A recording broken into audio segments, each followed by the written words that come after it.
आदर और सम्मान के योग मेरे साथ इस परिवर्तन यात्रा में चल रहे पार्टी के राष्ट्रीय प्रवक्ता भाई उमेद सिंह लुहान जी, पार्टी के लीगल सेल के प्रदेश के अध्यक्ष चौधरी जसवीर सिंह ढिल्लों जी,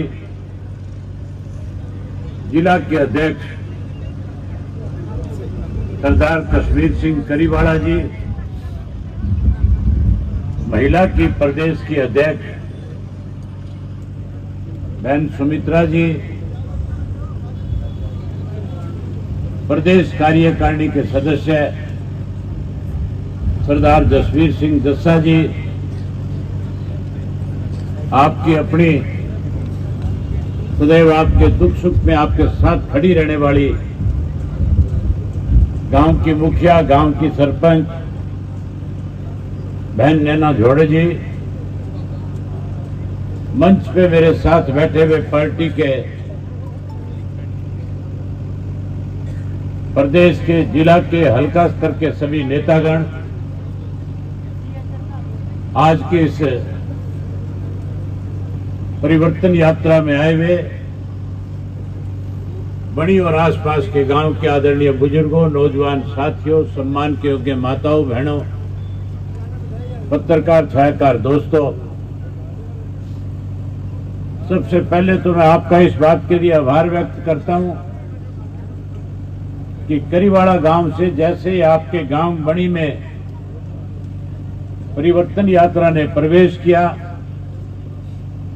आपने सैकड़ों की संख्या में ट्रैक्टरों के साथ, आतिशबाजी के साथ, फूल मालाओं के साथ, ढोल और नगाड़ों के साथ परिवर्तन यात्रा का स्वागत किया, अभिनंदन किया।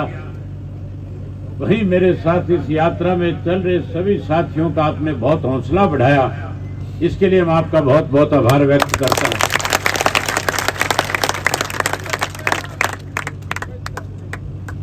आज देश के अंदर भारतीय जनता पार्टी की सरकार बड़े हुए 9 वर्ष हो गए। प्रदेश में भी पिछले 8.5 वर्ष से पहले 5 वर्ष तक भाजपा का राज था। अब जो है ठगों के गिरोह का एक राज पिछले 3.5 वर्ष से इस प्रदेश में सत्ता पे काबू है। साथियों, हमारे देश के प्रधानमंत्री ने कहा था कि अगर मैं दोबारा देश का प्रधानमंत्री बना, मेरी सरकार बनी, तो मैं देश के अन्नदाता को, देश के किसान की फसल को 2022 में 2 गुना कर दूंगा। हम तो ये मानते थे कि प्रधानमंत्री स्वामीनाथन की रिपोर्ट को लागू करेगा।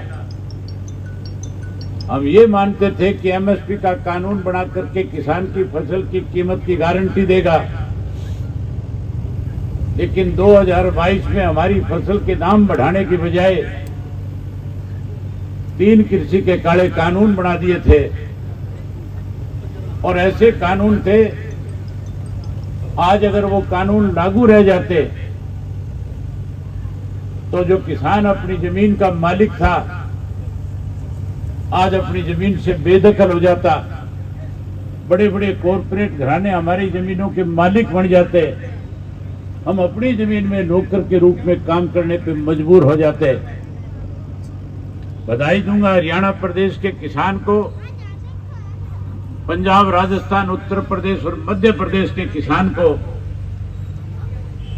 जिन्होंने 13 महीने तक लगातार दिल्ली के चारों तरफ जो बॉर्डर थे, अपना घर बार, परिवार, बच्चे सब छोड़ करके केवल अन्नदाता के साथ इंसाफ हो, काले कानून खत्म हो, इसके लिए लगातार 13 महीने तक संघर्ष किया, लड़ाई लड़ी, आंदोलन चलाया।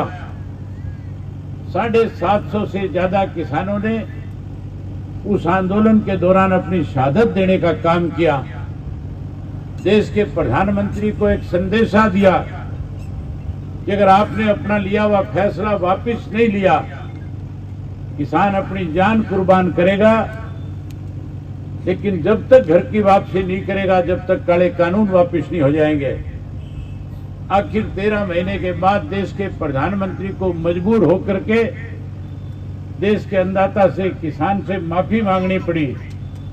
जहां उनसे माफी मांगी, वहीं ये कह करके किसान को, उस आंदोलन को खत्म करवाने के लिए कि आपका एमएसपी का कानून बना दूंगा, आने वाले समय में किसान को लाभ मिलेगा, लोगों ने फिर विश्वास किया। आंदोलन समाप्त हुआ, लेकिन एमएसपी का कानून आज भी नहीं बना। इसीलिए आज भी हमारी फसल के दाम पूरे नहीं है। आज भी हमें अपनी फसल को पौने पौने दाम पे बेचने पे मजबूर होना पड़ता है। जहां फसल हमारी सस्ते में बिकती है, वहीं साथियों महंगाई बढ़ गई, भ्रष्टाचार बढ़ गया, कानून व्यवस्था खत्म होगी, नशे का कारोबार बढ़ गया, अपराध बढ़ गए। आज पढ़े लिखे नौजवान बच्चों के पास रोजगार नहीं है, नौकरी नहीं है। आज तो चुने हुए प्रतिनिधि हैं जो सरपंच हैं। आज सरकार जहां कहती थी हम सरपंचों को ज्यादा अधिकार देंगे, जहां सरकार कहती थी सरपंचों को ज्यादा ग्रांट देकर के गांव का विकास कराएंगे, बड़ी हैरानी की बात है। पिछले दिनों प्रदेश का मुख्यमंत्री आपके गांव बणी में आया था और बणी में आस पड़ोस के गांव के लोगों को बुलाया गया, प्रचार और प्रसार इस बात का किया गया और कहा गया कि मुख्यमंत्री इलाके के लोगों की समस्याओं को सुनेगा, लोगों की समस्याओं का मौके पे निर्धारण करेगा, अधिकारियों को आदेश देकर के जाएगा कि जो दिक्कतें और कठिनाई इस इलाके की उनको तुरंत दूर किया जाए। मैं वो वीडियो देख रहा था। आपकी अपनी बेटी, आपकी अपनी बहू, आपकी अपनी लाडली मुख्यमंत्री के साथ मंच पे बैठी थी और मुख्यमंत्री ने स्वयं उनसे कहा था कि आप अपनी गांव की समस्याएं बताएं क्या है। जब उन्होंने अपने गांव की समस्याएं उनके सामने रखना शुरू किया, उनकी बात को सुनने की बजाय अपमानित करने का काम किया। आखिर मजबूर होकर के आपकी बेटी और बहू को अपनी चुन्नी उतार के मुख्यमंत्री के कदमों में रखनी पड़ी। जो सरकार बेटी बचाओ बेटी पढ़ाओ का नारा देती है, किस तरह से बेटियों को अपमानित करने का काम कर रहा था। जहां मुख्यमंत्री अपमानित कर रहा था, जहां मुख्यमंत्री ये कह रहा था कि आप तो किसी एक राजनीतिक दल से संबंध रखते हो। हर व्यक्ति का किसी ना किसी राजनीतिक दल के साथ संबंध होता है, लेकिन जब वो गांव का मुखिया और प्रदेश का मुखिया बन जाता है, उसकी जिम्मेवारी अपने गांव की, अपने प्रदेश की हुआ करती है। आपके गांव की समस्याओं को उठाना कोई गलत नहीं था। गांव की समस्याएं उठाई जा रही थी, मांग रखी जा रही थी कि हमारी बेटियों को पढ़ने में दिक्कत आती है। हमारे आस पड़ोस में कहीं कोई कॉलेज नहीं है, कॉलेज की पढ़ाई के लिए बच्चियों को हनुमानगढ़ जाना पड़ता है, कॉलेज की पढ़ाई के लिए बच्चियों को सरसा तक जाना पड़ता है, इलाहाबाद तक जाना पड़ता है। हमारे गांव के अंदर कॉलेज होना चाहिए। मुख्यमंत्री को शांतिपूर्वक तरीके से बात सुननी चाहिए थी। जब बेटी ने अपनी चुन्नी उनके पैरों में रखी थी, मुख्यमंत्री की जिम्मेवारी ये बनती थी कि वो चुन्नी उठा करके उनके सर पे रखता, सर पे हाथ रख करके कहता कि बेटी मेरी जिम्मेवारी इस प्रदेश की है, मैं प्रदेश का मुख्यमंत्री हूँ।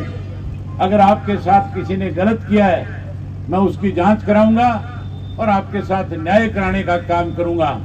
तब तो मुख्यमंत्री अपने प्रदेश के मुखिया की भूमिका निभाता, लेकिन मुखिया की भूमिका निभाने की बजाय कहीं तानाशाह की तरह आदेश दे करके कह रहा था कि इनको यहां से ले जाओ।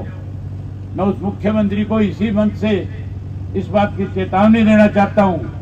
अभी विधानसभा का सत्र आएगा, हम अपनी बहन बेटियों को अपमानित नहीं होने देंगे। इस बात का जवाब मुख्यमंत्री से विधानसभा में जरूर पूछूंगा। मुख्यमंत्री से